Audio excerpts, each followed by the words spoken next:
गरीब साध साध सब नेक हैं, आप अपनी ठोरे। जो सतलोक ले जाएंगे वो साधु कोई और।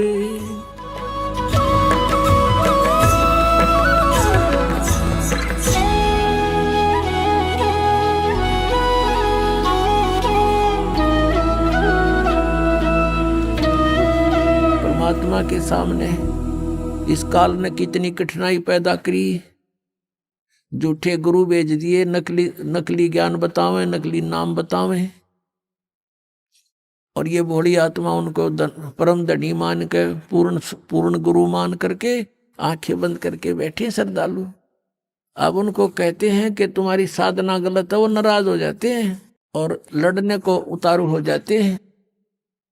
अब भोली आत्मा है, उन्होंने तो उनको पूर्ण संत मान रखा है, उनको कह कहेगा पता नहीं।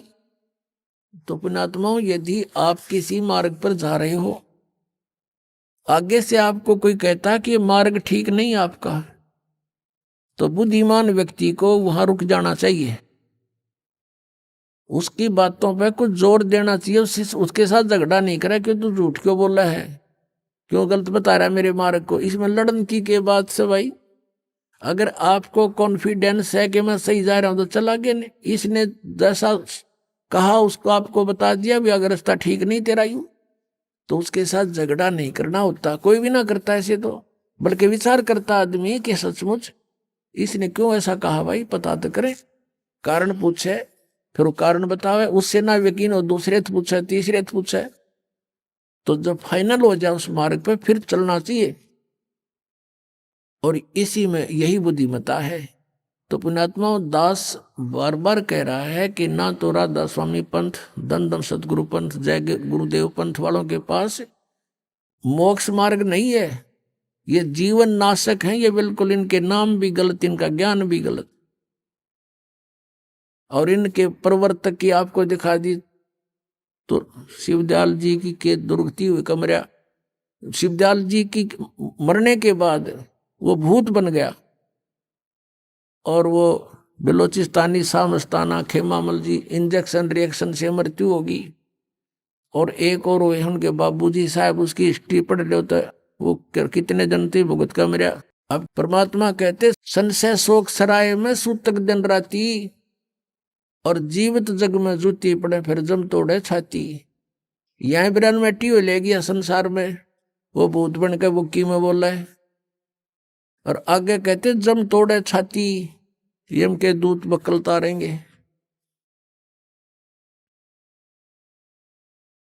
अब क्या बता रहे हैं परमात्मा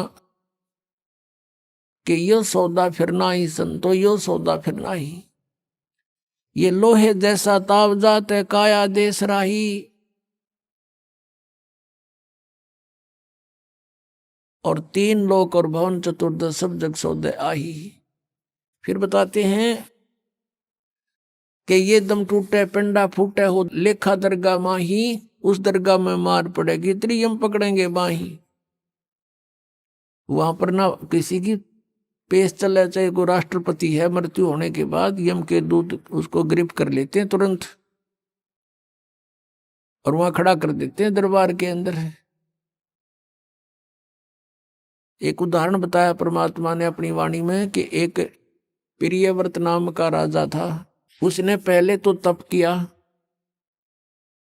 तप से उसको राज्य प्राप्त हुआ, और जब राज्य का समय पूरा हुआ तो यम के दूत पकड़ कर ले गए उसको, धर्मराज के दरबार में खड़ा कर दिया। यम के दूत जब लेने आए प्रियव्रत को, उसने कहा कि मुझे कुछ सांस और दे दो जीने के लिए। उसका बहुत लंबी आयु थी, बहुत लंबी आयु तक उसने राज्य किया था, और फिर भी जीने की आशा थी। कहा यम के दूतों से कि मुझे कुछ और श्वास दे दो। यम के दूत कहने लगे खबरदार, दे तूने सांस लिया तो तेरे श्वास पूरे हो चुके हैं, चलो। धर्मराज के दरबार में लेकर गए, वहां उसका अकाउंट बताया गया कि इतने वर्ष तूने तप किया था, उसके प्रतिफल में इतने वर्ष तूने राज्य कर लिया।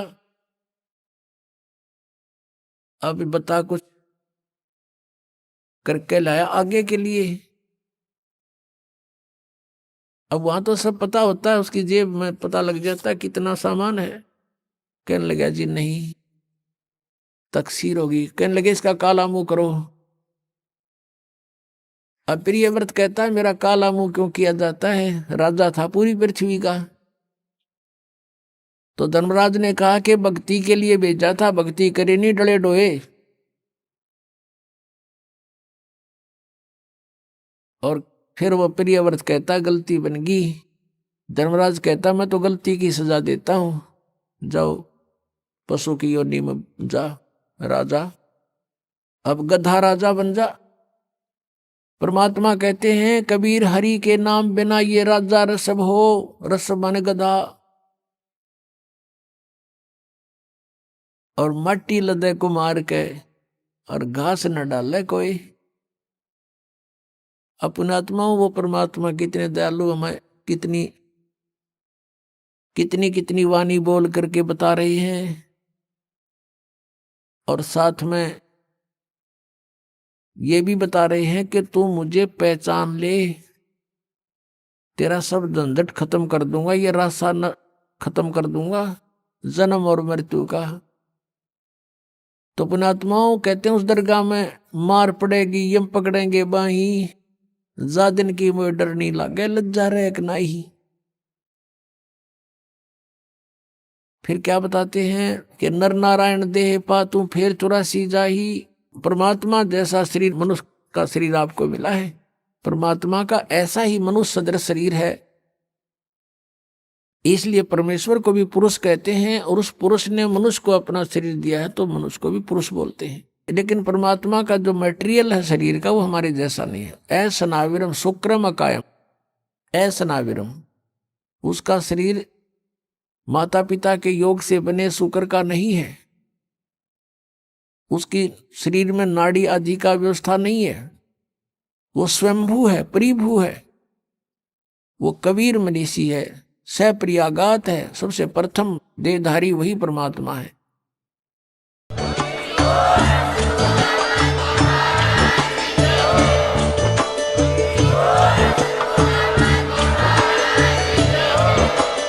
आप सुन रहे थे जगत गुरु तत्वदर्शी संत रामपाल जी महाराज जी के मंगल प्रवचन। अधिक जानकारी के लिए विजिट कीजिए हमारी वेबसाइट www.jagatgururampalji.org। संत रामपाल जी महाराज जी के शुभ आशीर्वाद से पूरे विश्व भर में 500 से भी ज्यादा नाम दीक्षा केंद्र हैं, जिन पर संत रामपाल जी महाराज जी द्वारा ऑनलाइन निशुल्क नाम दीक्षा दी जा रही है। अपने नजदीकी नाम दीक्षा केंद्र का पता करने के लिए संपर्क करें 8222880541।